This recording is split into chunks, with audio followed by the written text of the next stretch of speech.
Welcome to Building Teams with Teams & Co., where we explore how leaders can empower their teams, achieve ambitious strategies, and deliver an exceptional customer experience. Views expressed by guests are their own and may not reflect the views of Teams & Co. Mention of particular products or services and participation of a guest does not imply an endorsement by Teams & Co. The information provided is for educational and entertainment purposes and should not be taken as professional advice.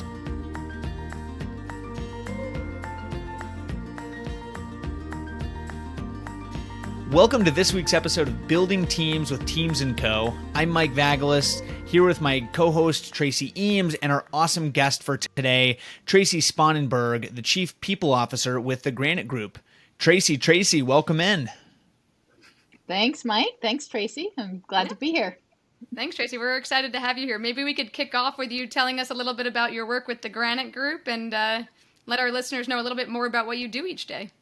Sure. I'm the Chief People Officer, which it sounds like a pretty straightforward title, and there are a million things that go into that. But basically, my job is to kind of shepherd our North Star of ensuring an incredible people experience for our team. And there are lots and lots and lots of things that go into that. But we're a plumbing, heating, cooling, water, and energy supply wholesaler based in the Northeast. And we're in all 6 New England states. And we have actually closing in on 700 people, about 650 and growing, in about 50 locations all over New England. That is very cool. Well, Tracie, I'm sure so much goes into being the Chief People Officer of a company that's growing quickly and has over 700 or right about their employees. What are some of the challenges that you face in your role? So right now, I wouldn't have told you this actually even a year ago, but right now, unfortunately, we're having the same challenge as literally everybody else in finding people. So we didn't really experience much in the way of turnover until the past year. We didn't experience much trouble hiring people, at least over the past several years. And so that's been our greatest challenge. I think the other one we've certainly seen over the past year is just ensuring that we're creating a psychologically safe environment for our people. And we're an essential workforce, and where a lot of people had the opportunity to work from home or were forced to work from home, most of our people had to keep going into an office every day. So that, and that kind of, that lasts, right? So that feeling is challenging when you have to balance that with your family needs.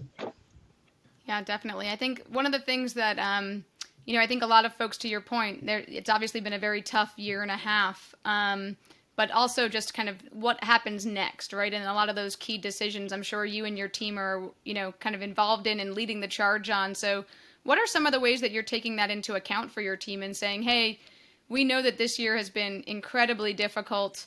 We know that there's been unique pressures maybe on our team specifically. How do you kind of engage them, and how do you move forward as an organization to keep supporting them? So we're in a really weird position where, in March of last year, we had no idea if we'd even have a company, and nobody knew what was going on. We ended up having an extraordinarily good year, which we certainly couldn't have foreseen at the beginning of the year, because everybody stayed home and everybody worked in their homes or built new homes or moved into new places. And we're selling those products that supply that. Plumbers were busy, contractors were busy. So we've had to balance that challenges with creating that psychologically safe environment with also our people being busier than they've ever been at work, and trying to keep up with the pace of the hiring. We actually pulled about a month ago the talent portion of what we do into the people team that sat in the individual locations, and we pulled that in for lots of different reasons, certainly to do better with our DEI efforts is one, because we weren't going to the places where we should be going to attract a diverse group of folks, but also because we were hiring in 50 different ways and we were interviewing in 50 different ways. So we're working on a lot of different things on our team, but always with the upfront are people front of mind and letting them lead the way. And everybody says that, not everybody means that. Sure. Yeah, Tracie, I'm so curious to hear more about that term that you said earlier, psychological safety.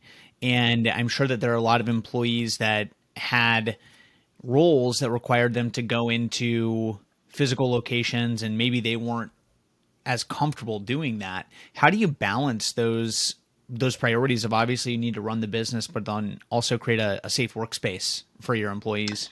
So, very beginning of March last year, we got out early and formed a COVID response committee, which was made up of a few of us on the executive team.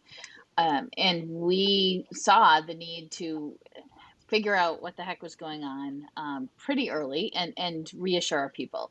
So we committed to daily communications at least once a day, every day. And we did this for probably 4 to 5 months. Videos from our Wow. CEO most days, if not emails on the days they weren't. And not only that, but offered up my cell phone number, his personal cell phone number, and invited that two-way communication and people to reach out to us at any time for any reason. And I think um, at a time when we weren't traveling, we were trying to put a halt on inter-branch travel, as we call our locations branches, as much as we could because we didn't know who had what and how to. That was even before the masking. It was scary. So we did everything that we could to open those lines of communication, listen to our people, and keep them safe. And a lot of the ideas that we put in place for safety came from our people.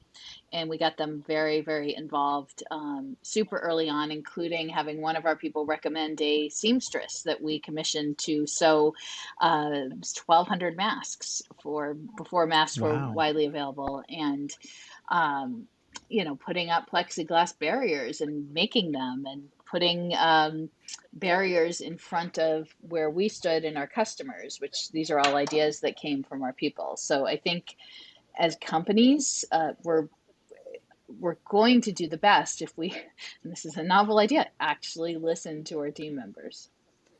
Yeah, and it sounds like you guys did that, right? And I think it's we often get the question from our clients like, how do I know what to do, or how do I make these big communication changes? And I'm going to encourage them to listen to what you just said, right? Because it's not about these big, massive changes. It's about opening up that line of communication, getting that feedback. And as leaders, I think we often think we have to think of everything, and really just the key is listening, right? And kind of taking that feedback and saying, hey, I do this job every day. So what about X, right? Like, could this work? And, maybe you can't do every idea, but I love that approach of saying, hey, let's get as many ideas on the table, and then together we'll figure out which ones of those are, kind of rise to the top and we can implement quickly.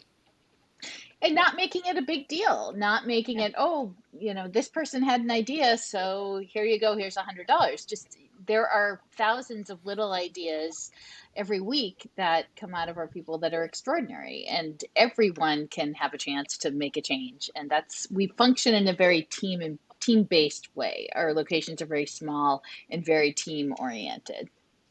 Do you find that the Granite Group was operating in that sort of collaborative fashion in advance of COVID, or did COVID really accelerate that collaborative feedback loop sort of No, culture? it definitely existed before, which helped. And we have a culture of communication and a culture of trust, and entrepreneurial is one of our core values. So our local managers are really empowered to make most decisions at their local level and the decisions that are best for their team. So that was in place, and that really helped us. Tracie, what advice would you give to our listeners who like the sound of communications of culture and feedback and empowerment and entrepreneurship, but aren't necessarily sure how to develop and build those cultures? So it starts at the top, and I really believe everybody owns culture. And I don't love it when we see a chief people and culture officer, because culture is Hmm. part of the fabric of everything we do and everybody's responsibility, and certainly set from the executive team, but it's not one person's responsibility. It's part of the job to create an environment that fosters collaboration and that is in the Mm-hmm. best interest of people. But it really starts with the CEO, the president, whoever's leading that organization. If and in our case, our CEO Bill Condren is an excellent communicator, and he is and this is critical for us, in our 50 locations all of the time. People actually see him regularly. People actually see me regularly. And for us, because we're a face-to-face business, it's really hard to build that trust and create that culture of communication with people not seeing you face to face. So that's the best way that we get things done. So I think somebody who's in a position like mine, or somebody who's listening to this, really take a look at your top executive, and um, are there areas for improvement there? Because there could be some areas that could be improved to create that culture of communication, but it's going to be hard if there's not support from the top. Everything's going to be hard if there isn't support from the top. Yeah, I think that's a great message, and we see that with leaders all the time. They say communication's important, but then they sit in 9 hours of meetings a day and never speak to their team.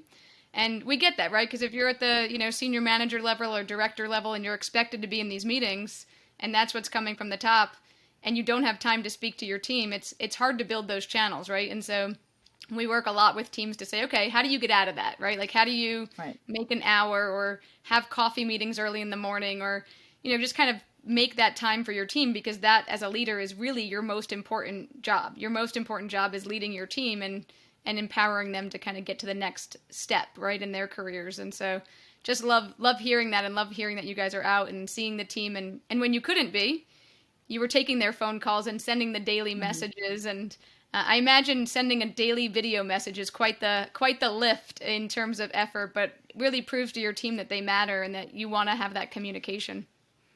I mean, it was just done on our CEO's iPhone and just kind of sent out, so it wasn't all polished. And we do those kinds of things once in a while, but for the most part, it was just him flipping around his phone and sending out a heartfelt message.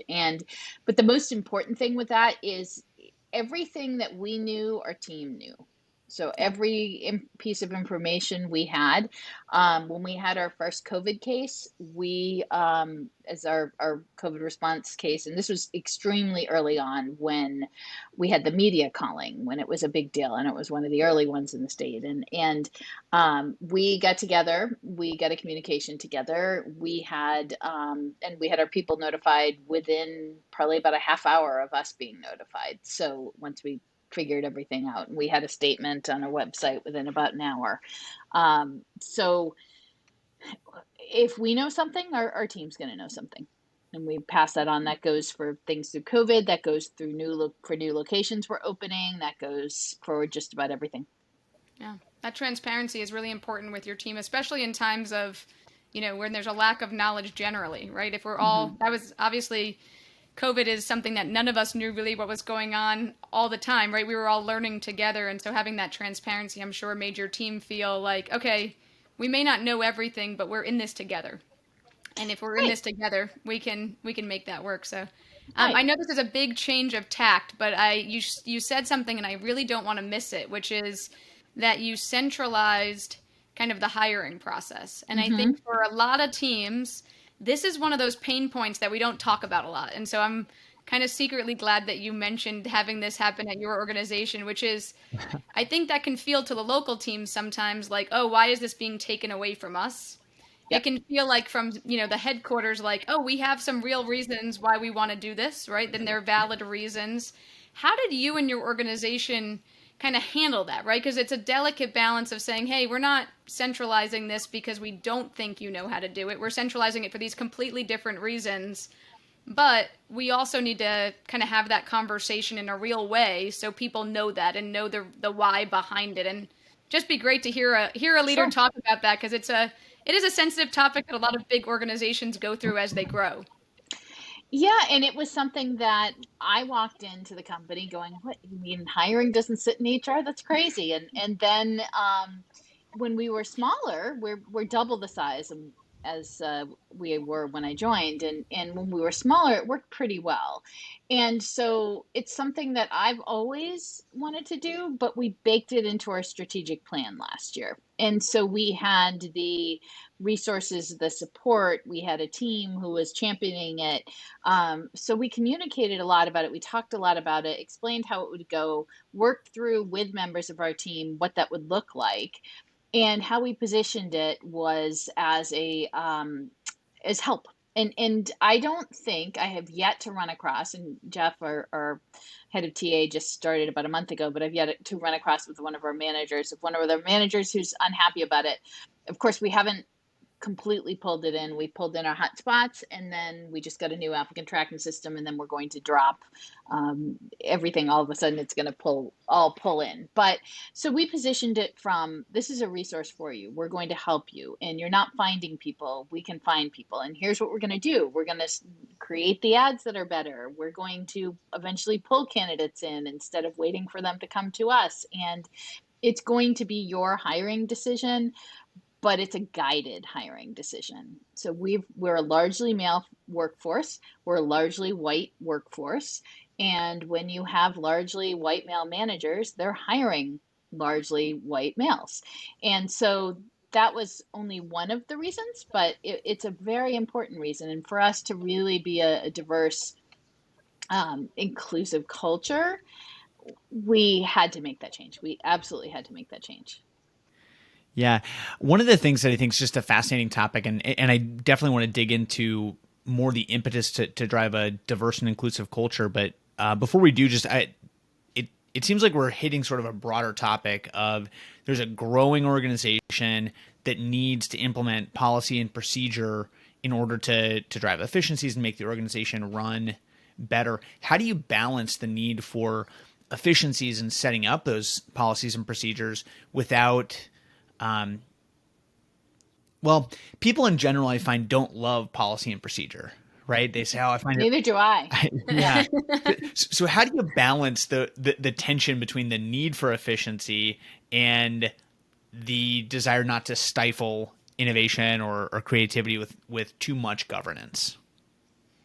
That's a really great question. And I will tell you things like, I was a very policy compliance driven HR professional early in my career, and I've really evolved to the point where, our handbook needs to be updated. I'm not super worried about it because there are things that are more important. And when we do update it, it's going to be more of a guidebook, not a handbook. We don't need an SOP for everything. I came from a regulated environment, right? Yeah. We don't need an SOP for everything. And I have a good friend named Steve Brown, and I really listen and learn to him. He's like, look, our handbook hasn't been updated since 1998. Ours is much more recent than that.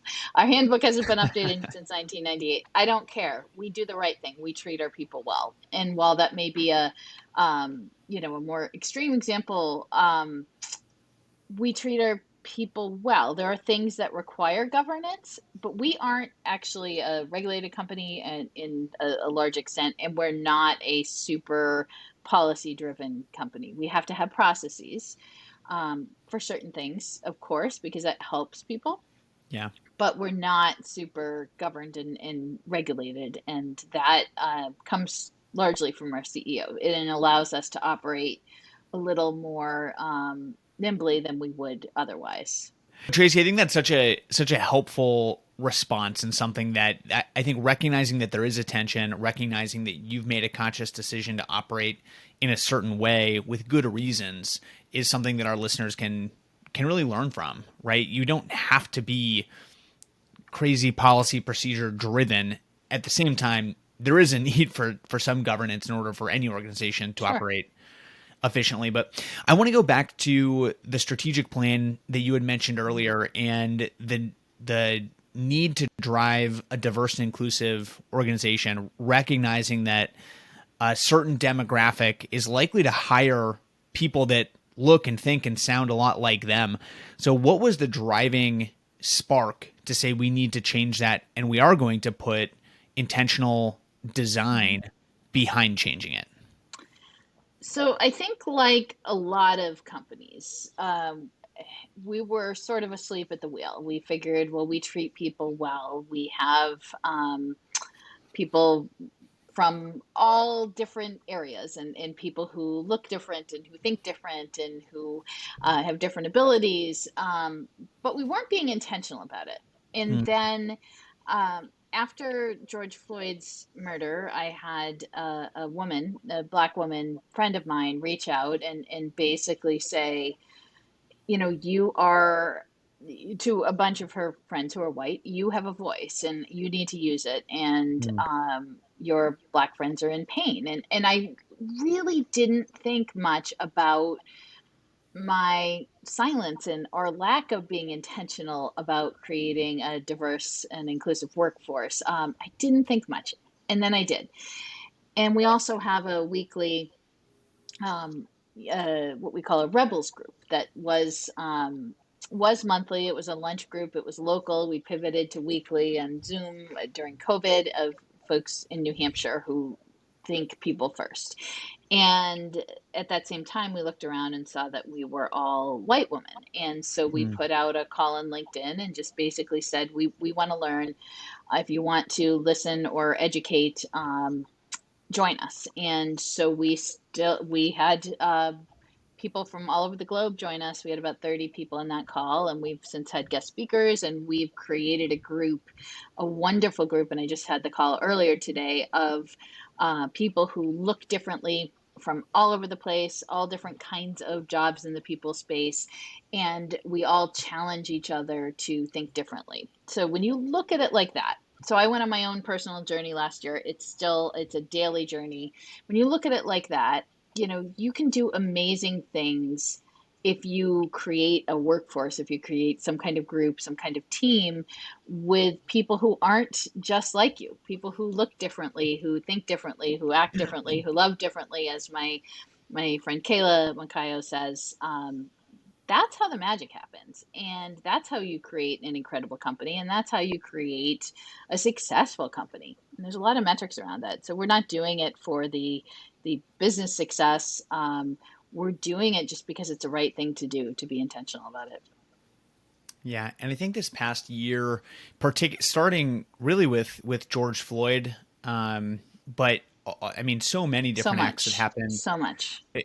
And not just in 2020, but for years and years. But that was such a spark for so many of us. I know my wife and I went through a similar book club where we said we need to sit down and really think through this. It's a topic that we hadn't been as intentional about addressing, and we learned so much over the course of the past year. And yeah, I guess just any resources that you would have or encouragement that you would have for our listeners that you and your group have found helpful for people that are still navigating and learning and wanting to be intentional about learning more about diversity and inclusion, both in their personal lives and from a professional standpoint as well. Yeah, I think the first thing you need to do is look deep within yourself and acknowledge your own biases. And there are, and maybe, I don't know if you can share this post podcast, because I can give you a bunch of recommendations, a few off the top of my head.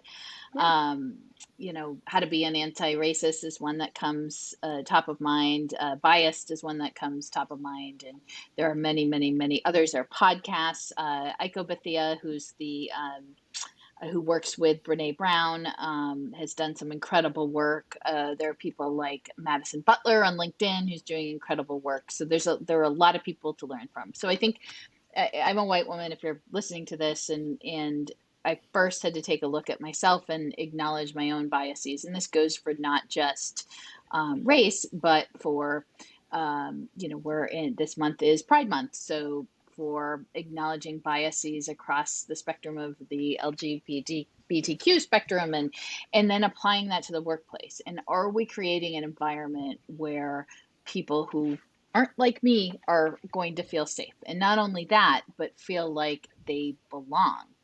And that is critically important. So I had been fortunate that I had already learned, a lot through my own education. But it's also listening to others and listening to others all the time. So we had a discussion today, as we often do in our group, about race and about one of our people in our group had a location that was largely white. So we started talking about what that looked like and how to change that. And so it's just talking and learning and listening all of the time. And I think one of the first things you need to do is look and see, are your friends made up of people who are exactly like you? And do they look like you? Do they think like you? Do they love like you? And if they are, and often they are, then change that. Change that. Be intentional about creating a network of friends and colleagues that think differently and who can challenge you. And start there and then roll that out to your company. Yeah, and we will definitely share resources in our show notes. So for our listeners, they know that they can go into our show notes and kind of get those resources that we mentioned during the podcast. So we'll take you up on that offer. But I think it's such a valuable lesson, not only for leaders, but for all of us, right? To say, hey, you know what? We don't know everything, and we're not walking or living anybody else's experience, right? So how do we learn from other people to say, okay, I may feel one way in terms of my safety or my inclusion, but others may not. And that's something that we all have to kind of take those steps and as leaders listen, right? And I think it kind of comes back to that mantra of really trying to learn from others and making sure that when we do learn, we use our ability and our voice to make that change, right? So it's not just learning, but also how do I take action and be an advocate and an ally to make the changes that we can as a team and as a company and as an organization, Right. and much bigger. So I just really appreciate you sharing that with us and sharing the intentionality. I think that's a good lesson for all leaders, right? If we want to make a change, we actually have to be intentional. And you mentioned strategic planning, and I think a lot of times, we actually talk about strategic planning all the time on this podcast. It's not everybody's favorite topic, but it's one that Mike and I we end up getting into a lot of topics on it. And I think it's changed. And one of the things people have talked about is, should strategic plans be shorter, right? Should we be doing strategic planning more often? But I love this approach, which is, what else should we be planning, right? Like, yeah, strategic plans usually are like, okay, we need to make these financial metrics and we need to do these things. But thinking about that in the broader health of the organization is a great perspective. And I just wonder if there's other ways that you and your team and the broader Granite Group organization have thought differently about, like, what are the things we should be planning and how often should we be planning them? Like, so much has changed. And how do we kind of keep changing the process to fit our needs today? And I think that's a great question. And we do strategic planning every year. We do the major strategic planning to set the strategy every 3 years. So we kind of have a check-in every year. Mm-hmm. And then every 6 weeks, we check in on progress. So, for example, I own 3 initiatives. They're all people-based, which is pretty cool that a strategic plan would have 3 people-based initiatives. And so I'm responsible for driving those forward and for making that happen. And I think this process is different, a little bit different in every company. I think it's a little bit more structured for us, and I think I've experienced in the past, except for at my last company, which was very structured. And it's works for us, and I think that's the important thing. You don't feel like you have to have this strategic plan that fits in this box and that looks a certain way. It should be unique to your company. And as I talk about this, we're getting a major storm, so if you suddenly lose me, I can hear the thunder rolling, and we're under a storm warning. I think I'll be okay for now, but just in case we cut out.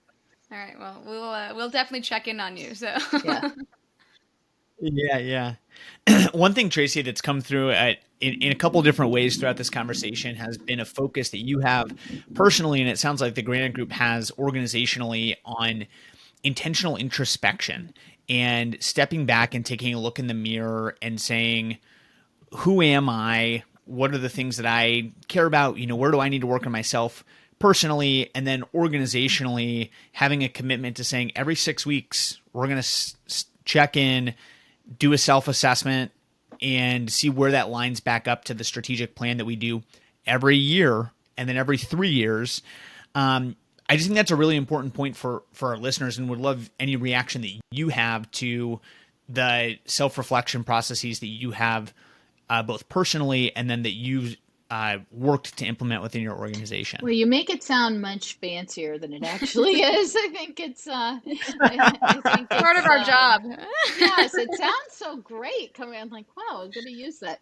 I've learned to be self-reflective. Self-awareness was a blind spot of mine until a few years ago, so I really learned to be much more self-reflective. But I think that that's something as an organization we're always working on, and as people we're always working on. So it sounds great, but I don't think for us there's a huge strategy around that. There should be, though, now that I listen to you. maybe just recognizing the need for it. And this is one of those things, I use this analogy a lot, but I feel like there's a lot of things in life where you're like, oh, if I were being tested on an exam in college and there was a multiple choice test, like it's good to be intentionally self-reflective, true or false. Nobody's going to check false, but it's not a practice that we often, put in place in our real lives. So that was just something that struck me and I thought was a good point for our listeners. Like go do that. Find ways to put some self-checks in place so you can learn more about yourself and about your organization.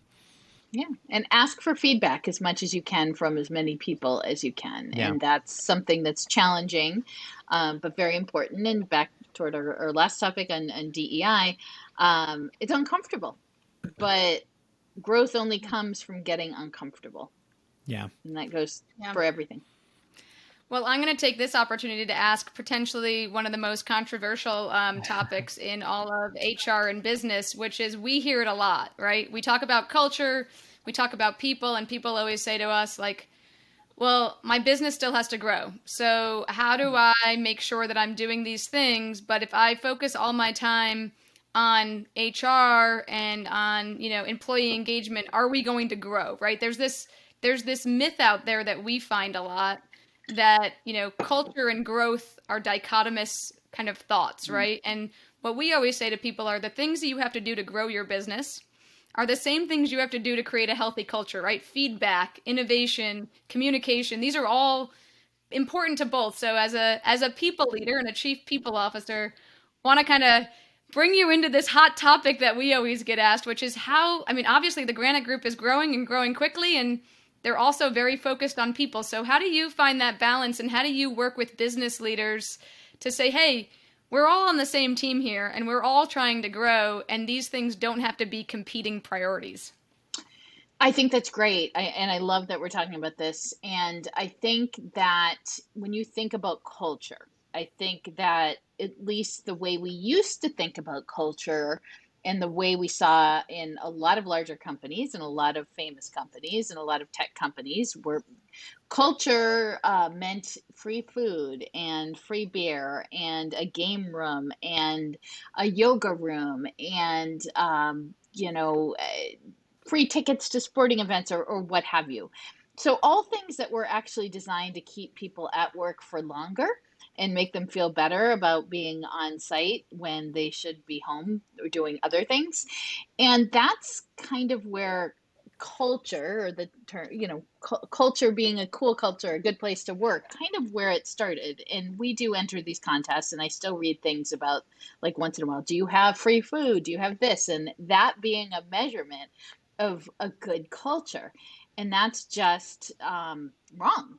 Right. So good culture is created by all of the things that you mentioned, and that feedback and people having a voice and having supportive management and the chance to move up within the company and great communication. And so those are the things that really, really create a great culture. And so I think it's important to be intentional about setting that culture and what you want it to be.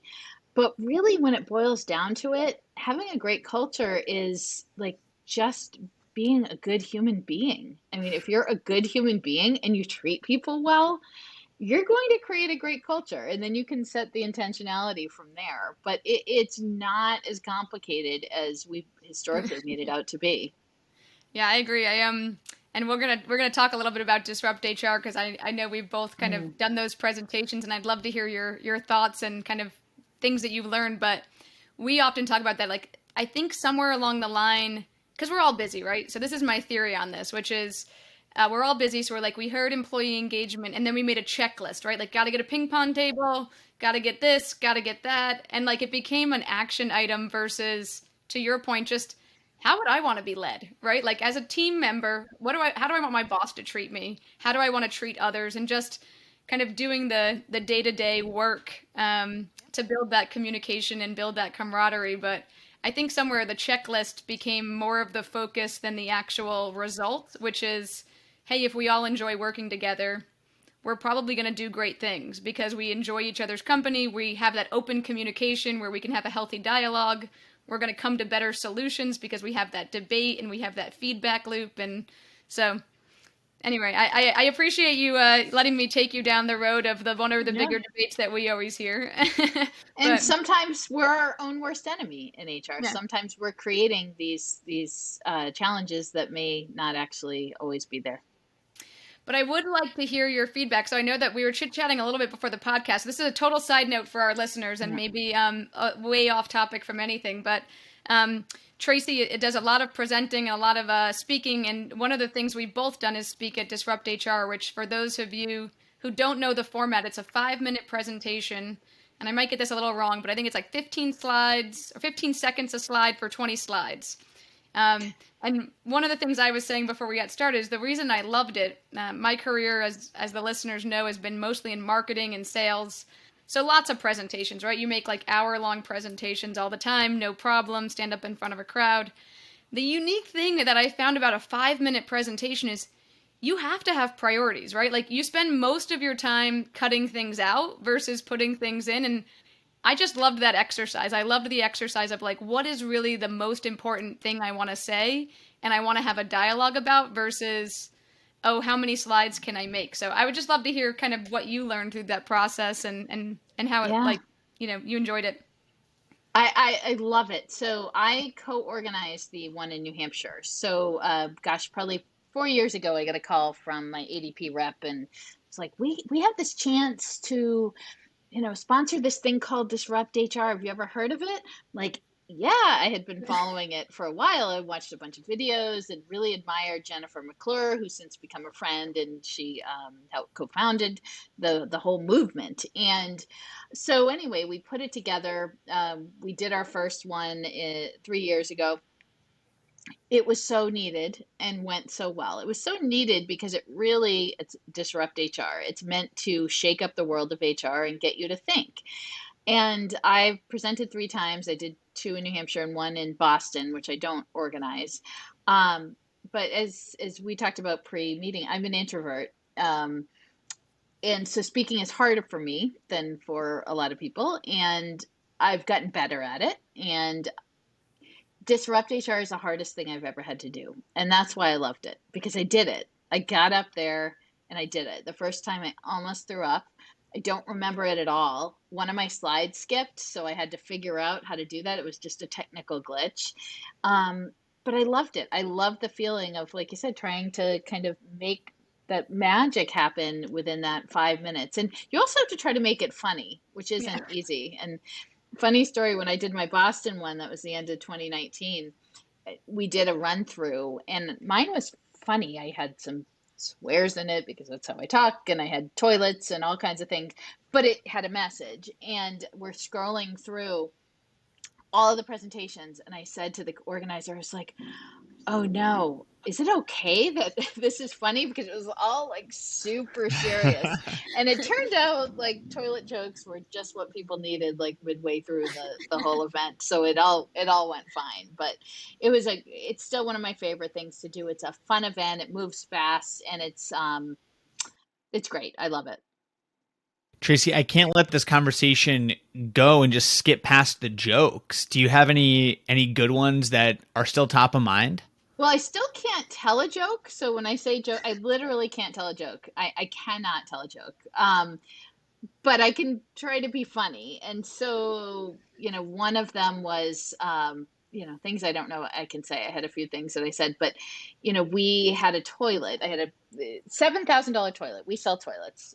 And it's a very, very fancy toilet. And the presentation was all about bringing sexy back to toilets, and it was about branding your company as the best place to work, even if you sell toilets. And so it was something about toilets aren't sexy except for this one. And then I said something about it does things for you that I can't talk about here, and so just that kind of humor, which it does. It's crazy, but just kind of funny thing. I tried to make it fun and interesting, right? Because work should be fun and interesting, and presentation should be fun and interesting. Your Disrupt HR talk on the toilets might now be our most clicked on thing now that our listeners know it's out there. So Yeah, we love pretty jokes. fun. It was pretty fun. I think that the levity part of teams is important, right? So I think having a little bit of that, like we're all real people, we're all doing real things, but we don't have to be so serious doing it, which is my downfall. I typically am the serious one. I was laughing thinking about your Disrupt HR presentation, because the first time I did mine, it was the opposite problem. I was like, oh no, everybody's being funny and I have no jokes. So I hope this doesn't totally fall flat on its face. I managed to on the fly work some, funny scenarios in there, but not real jokes. So, but anyway, Tracie, I think, I will ask one more maybe potentially serious topic, just because I know that you have a really great experience in this. So now it's going to feel disjointed to our podcast listeners, but hopefully they'll give me a little bit of a leeway with this after we're coming off of the levity of jokes. But one of the things that you have great experience in, and I want to make sure our listeners hear, is especially kind of right now, right? All of our team members have different schedules. Some might be working from home. Some might be in the office. There's hybrid, so maybe I'm in the office a couple of days.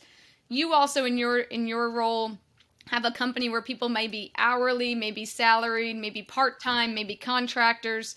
So a lot of times leaders will ask us and, kind of, hey, I want to build a team and I want to make sure everybody feels included.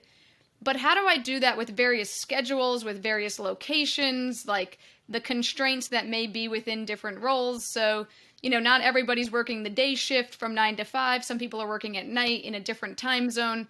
How do you kind of manage that as a leader and as a people leader specifically, making kind of it easy for all the team members to kind of feel like they're part of the community and participate in a lot of the team events or team kind of discussions? It's really hard. That's something I think we still haven't totally cracked the code, but I'll tell you what's worked well for us. And every year, and we only bring the whole company together once a year. And we do it on a voluntary basis. And we have our annual meeting. For the last 2 years, it was virtual. But prior to that, we pick a location that's right in the middle of all of our other locations. So some people are barely driving at all. Some people are driving as far as 3 hours, but we try to pick it centrally located.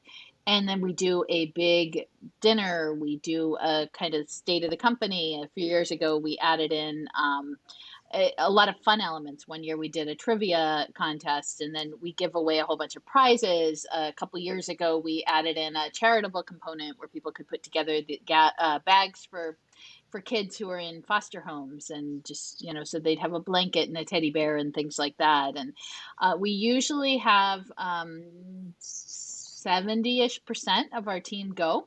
We shut the far-flung locations down early, pay people for the rest of the day.